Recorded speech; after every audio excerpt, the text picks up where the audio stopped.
Bonjour, je m'appelle Tadajen Djumesi Roland Bruno, étudiant en cycle master à la faculté d'ingénierie et technologie de l'Université de Buea et finaliste au challenge expérimental organisé par l'Association pour la promotion scientifique d'Afrique.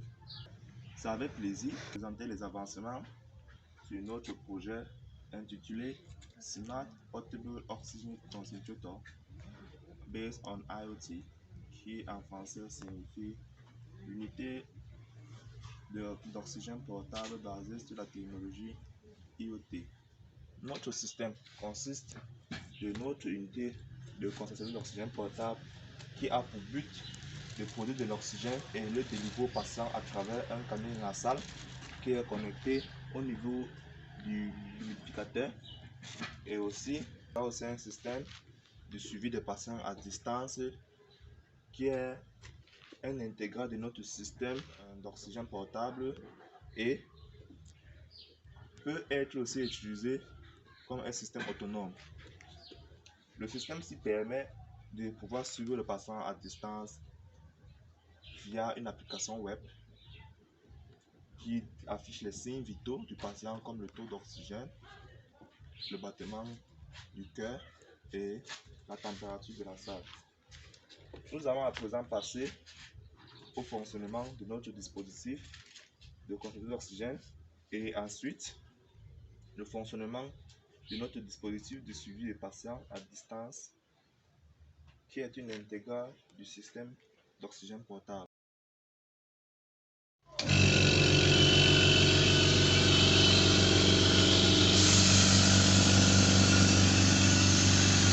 Ici derrière, nous pouvons voir une entrée d'air et à l'intérieur, il y a un filtre à air qui permet de bloquer les particules.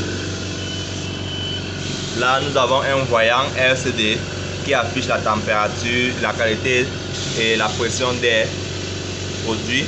Et nous avons aussi les voyants LED qui sont 4 qui affichent quand le système est allumé, la pression, l'air et le fonctionnement des électrovannes. Ici, nous avons un débitmètre qui permet de réguler le flux ou le volume d'oxygène admis au patient. Et nous avons un humidificateur qui permet d'humidifier l'oxygène et il contient de l'eau lors de son utilisation. Ensuite, l'air est délivré au patient à l'aide d'un canule nasal. Du côté-ci, nous avons la sortie d'azote qui est rejetée du système. Je vous présente le dispositif de suivi des patients à distance. Comme nous pouvons le constater, nous avons un voyant LCD, nous avons les indicateurs LED et nous avons un interrupteur. Du côté droit, nous avons le capteur de température et d'humidité qui permet de mesurer l'humidité de la salle et la température. Dessus, nous avons le capteur de pouls et le pourcentage du groupe sanguin. Mettons le système en marche.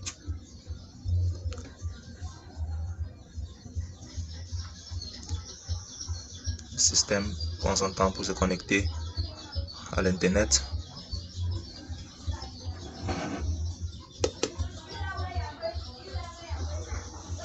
Nous rechargeons encore. Quand nous mettons notre système en marche, nous pouvons le voir sur le voyant LCD. S'affiche le battement du cœur, le pourcentage de l'oxygène sanguin et la température de la salle avec l'humidité. Nous avons 2 voyants LED, un qui est vert pour le rythme cardiaque et le rouge qui est pour le taux d'oxygène dans le sang. Le LED rouge aussi indique quand le système est allumé ou quand il est éteint. Dessus, nous avons le capteur de pouls et taux d'oxygène. Quand je place mon doigt sur ça, il faut bien assurer qu'il y a un bon contact pour qu'il puisse lire la valeur. Voilà ça, il affiche le rythme cardiaque qui est à 73, 143, 89 et qui affiche le taux d'oxygène dans le sang qui est à 94-95%. Donc la marge ici, la marge utilisée dans notre système pour le battement de cœur est de 45 à 143. Donc ça peut prendre des enfants jusqu'aux adultes, et la marge du taux d'oxygène est de 94 à 100%. Donc les valeurs hors en dessous de ça sont indiquées. Comme présentement nous voyons, nous sommes dans la marge, ça affiche good. Nous sommes en dessus, ça affiche low. Et le même pour le taux d'oxygène dans le sang. Ici nous avons la température de la salle qui est à 31,70 degrés, et nous avons l'humidité de la salle qui est à 68 degrés, qui est une bonne condition comme nous voyons. Et maintenant nous allons passer à le suivi des patients en ligne et voir. Présentement nous allons partir sur notre application web pour pouvoir avoir accès aux données de nos patients avec l'adresse IP générée par le microcontrôleur. Comme nous pouvons le voir, nous avons le thème qui est le suivi des patients à distance.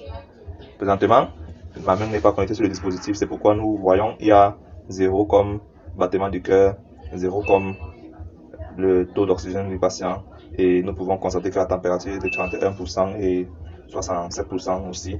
Donc quand je place ma main sur le dispositif, au niveau du capteur de pouls et du taux d'oxygène sanguin, vous voyez, la value, ça s'affiche, 80, et ici nous sommes à 96% qui affiche bien. Donc le docteur peut avoir accès à travers son téléphone mobile ou son ordinateur, et il doit être connecté sur l'adresse IP du microcontrôleur pour pouvoir avoir le suivi des patients à distance.